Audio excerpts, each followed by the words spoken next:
জয়নগরের mower নাম শোনেননি এরকম মানুষ খুব কমই আছেন। কিন্তু এই জয়নগরের মোয়া কিভাবে তৈরি হয় জানেন? এটা জানার জন্যই আমি সকাল সকাল চলে গেলাম শিয়ালদা স্টেশনে। আর সেখান থেকে ধরে নিলাম লক্ষ্মীকান্তপুর লোকাল। নামলাম জয়নগরের আগের স্টেশন বহরু স্টেশনে। 2 নম্বর প্ল্যাটফর্মে নামার পরে সামনের দিকে একটু এগিয়ে গিয়ে ক্রস করে 1 নম্বর প্ল্যাটফর্মের দিকে এসে পায়ে টানা ভ্যানে করে চলে আসলাম শ্যাম সুন্দর মিষ্টান্ন ভান্ডার।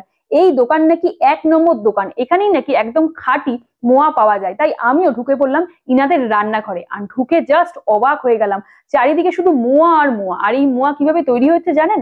প্রথমে কিন্তু কনকচুর ধানের খইটা মাপা হলো, এর মধ্যে চলে গেল পেস্তা গুঁড়ো, তার সঙ্গে চলে গেল কিশমিশ কাজু, তার সঙ্গে চলে গেল খোয়া, খাঁটি নলেন গুড় আর ঘি। 2 হাতে করে ভালো করে কচলে কচলে মাখা হচ্ছে এই মোয়া। তারপর রেস্টিং এ চলে যাচ্ছে। এরপরে মালিক কিন্তু নিজে হাতে করে এই মোয়ার গোল্লাগুলো পাকাচ্ছেন। আর তারপরে চলে যাচ্ছে কাউন্টারে। আর তার ওপরে কিন্তু পরানো হচ্ছে গয়না, মানে কাজু কিশমিশ আর পেস্তা গুঁড়ো আর সামান্য একটু এলাচ গুঁড়ো।